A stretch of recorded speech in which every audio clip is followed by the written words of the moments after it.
So for starters, let people know what you do. Yes. So like it won't be an inside joke for us. Yes, I know. So Décorelle is we own an interior design firm, and I run it with my sister Yvette, whom you guys know, and she's co-owner. So she handles like the operation and and if you know Yvette, she's very business minded. We're both very business minded people, but she kind of takes the company and like makes it bigger. Oh, wow. I'm the creative, so I can churn out like ideas over and over. And I'm also the principal designer, and I have my own team, and we actually handle client interaction and putting the beautiful spaces together that you guys see. So we've kind of grown from a very local company to, as you said, kind of going international. And I'll actually share some few things that people don't know yet. Yeah, so it's been a journey. You might. I think she might allow me to give you a little bit of exclusive here. Dope. Yeah. So on that day, or as the present, as you was just doing it locally, obviously, as we know, Chen, he is from Nigerian heritage. Yes. Right? Mm-hmm. Which heritage are you from, or mainly? Yeah, so we are Ghanaian, and Yvette and I are both from the Ga tribe, so we're predominantly in the main central, like Accra region. People make fun of us that we barely live in America as it is, because if you guys know, Yvette and I are always in Africa. Yvette, as soon as it gets cold, Yvette is booking her ticket. Now, my question is, Chen is I make fun of him. He's like the stereotypical Nigerian, meaning he's in engineering. Yeah. You know what I'm saying? Like basically doctor, lawyer, engineer.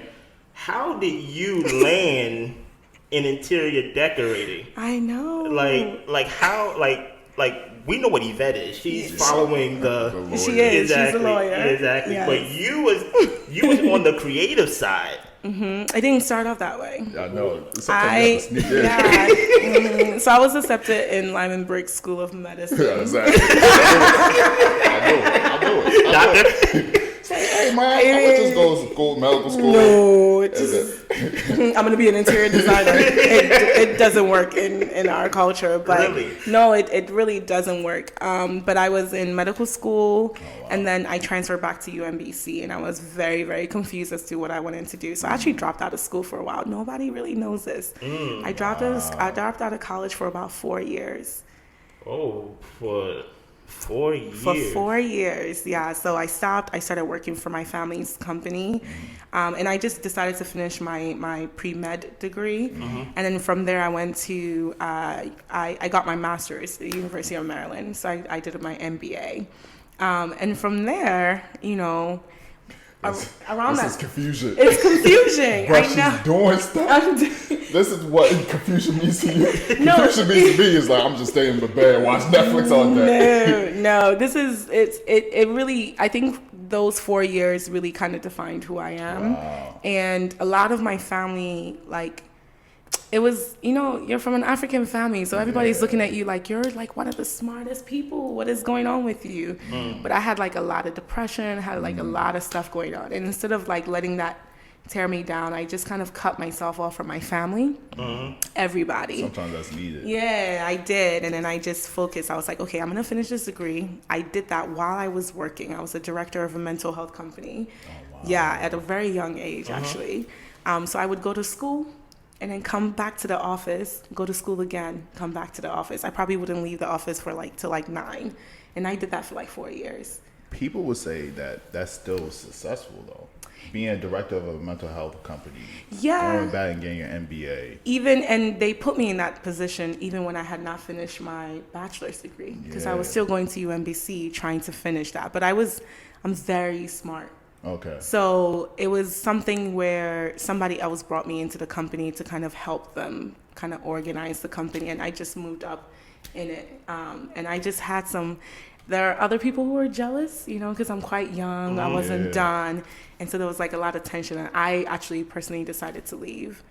That is it's so funny. Like, just to give our background just a little bit, I know Chen for 22 years and things like that. So it's so this is the first time, of course, we all met, and it's almost as if like we seen each other's life basically unfold, and it's like, oh, how is that like an age thing? Like you hit a certain age, no matter if it's 18 to 20, to where you're in school and you're like, I don't know what I want to do. Yeah. And you're like close to 20, you're close to almost being done, and you actually took the time to actually like stop. I did. Some people would say, you know, it's just better just to get something and just have something like a safety net, and things like that. So during that time while you was doing nothing, and basically when you finally went back to school, interior decorating didn't come to mind at all? I would just do little things around the house. So like starting from Michigan State, we had like a dorm competition, and I would always win. So if you ask people from Michigan State, they're not surprised that this is where I am. But I never knew it was something more than that. I just thought it was like something that I loved. So the story I tell is every time my dad went home to Ghana, he would come back to the house, and yes, I would have painted something in the house. I would have changed rooms. And he would come, Ellen, what is this? And he's like, actually, this is nice. So, like, literally, that's what it was. Every time he would leave, he would come back to something different around the house. And this is when you was young? I was younger, yeah. And he allowed you? I mean, it was nice. Okay. Look, I'm just saying, if you're going to take the lead to paint my house, make sure I like it. You know what I mean? I chose all the furniture in our house growing up. Yeah, we went to like a and then, you know, in hindsight, now that I'm where I am, I was just like, Dad, you actually had a little hand in this, because we went to the furniture store. And I would just I didn't know how much it cost, but I was like, I want this. This is going to go in our entryway. And this was me at like 16. Well, that's dope that your family gave you that type of trust. Yeah. Because, you know, if I come back, I don't care how much I like it. I was like, who told you to paint the house? I just started practicing with just family. It wasn't anything. But my biggest one was I had my apartment in Baltimore. And that's when I was a director. And my brother came to my apartment.